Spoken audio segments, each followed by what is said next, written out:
Hamas രാഷ്ട്രീയകാര്യ സമിതി നേതാവ് ഇസ്മായിൽ ഹനിയയുടെ കൊലപാതകത്തിന് പിന്നാലെ തിരിച്ചടിയുണ്ടാകുമെന്ന ആശങ്കയിലിരിക്കുകയായിരുന്നു ഇസ്രായേൽ. നിലവിൽ ഇറാനെതിരെ ഹിസബുള്ള മിസൈൽ ആക്രമണം നടത്തിക്കൊണ്ടിരിക്കുകയാണ്.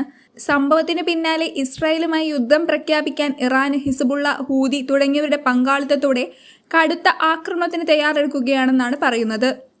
മറുവശത്ത് ഇസ്രായേലിന് പിന്തുണയുമായി അമേരിക്കയും എത്തിയിട്ടുണ്ട്. അറബ് സഖ്യത്തിന് ആക്രമണം പെട്ടെന്നുണ്ടായാൽ അത് നേരിടുന്നത് ഇസ്രായേലിന് പ്രയാസമായിരിക്കും.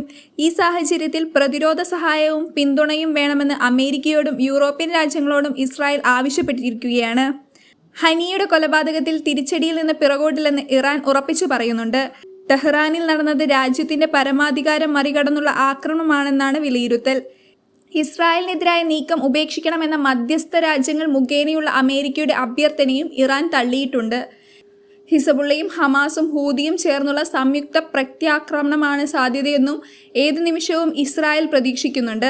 ഇതിനിടെയാണ് നെതന്യാഹു ഉൾപ്പെടെയുള്ള നേതാക്കളുടെ സുരക്ഷയ്ക്കായി ഭൂഗർഭ അറകൾ ഒരുക്കിയ ഇസ്രായേൽ മാധ്യമങ്ങൾ റിപ്പോർട്ട് ചെയ്യുന്നത്. പിന്നാലെ ഇസ്രായേൽ പ്രധാനമന്ത്രി ബെഞ്ചമിൻ നെതന്യാഹു യുദ്ധം ഭയന്ന് ബങ്കറിൽ ഒളിച്ചതായി ഇറാനിയൻ മാധ്യമങ്ങളും പ്രചരിപ്പിക്കുന്നുണ്ട്. ആക്രമണ മുന്നറിയിപ്പിനെ തുടർന്ന് കനത്ത ജാഗ്രതയാണ് ഇസ്രായേലിൽ ഏർപ്പെടുത്തിയിരിക്കുന്നത്. ടെൽ അവീവിൽ GPS സംവിധാനത്തിന് വരെ വിലക്ക് ഏർപ്പെടുത്തിയിട്ടുണ്ട്. ലെബനൻ അതിർത്തി മേഖലകളെ ജനങ്ങളോട് പുറത്തിറങ്ങരുതെന്നും സൈന്യം ആവശ്യപ്പെട്ടിരിക്കുകയാണ്. ലെബനിൽ നിന്നും കൂടുതൽ രാജ്യങ്ങൾ പൗരന്മാരെ ഒഴിപ്പിച്ചു തുടങ്ങി. അടിയന്തരമായി ലെബനൻ വിടാൻ അമേരിക്കയ്ക്ക് പിന്നാലെ ബ്രിട്ടനും തുർക്കിയും തങ്ങളുടെ പൗരന്മാരോട് ആവശ്യപ്പെട്ടു കഴിഞ്ഞു.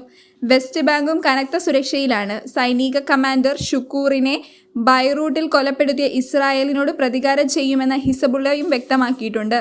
കഴിഞ്ഞ ദിവസവും നിരവധി മിസൈലുകളാണ് ഇസ്രായേൽ സൈനിക കേന്ദ്രങ്ങൾക്കു നേരെ ഹിസബുള്ള തൊടുത്തുവിട്ടത്. ഇറാനെ പ്രതിരോധിക്കാൻ ഇസ്രായേലിന് US പ്രസിഡന്റ് ജോ ബൈഡൻ കൂടുതൽ സൈനിക സഹായം വാഗ്ദാനം ചെയ്തിട്ടുണ്ടെങ്കിൽ ആയുധങ്ങൾ എത്തിക്കൊണ്ടിരിക്കുന്നതേയുള്ളൂ.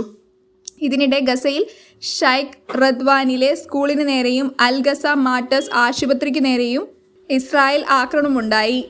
3 പേർ കൊല്ലപ്പെടുകയും 18 പേർക്ക് പരിക്കേൽക്കുകയും ചെയ്തതായി റിപ്പോർട്ടുണ്ട്.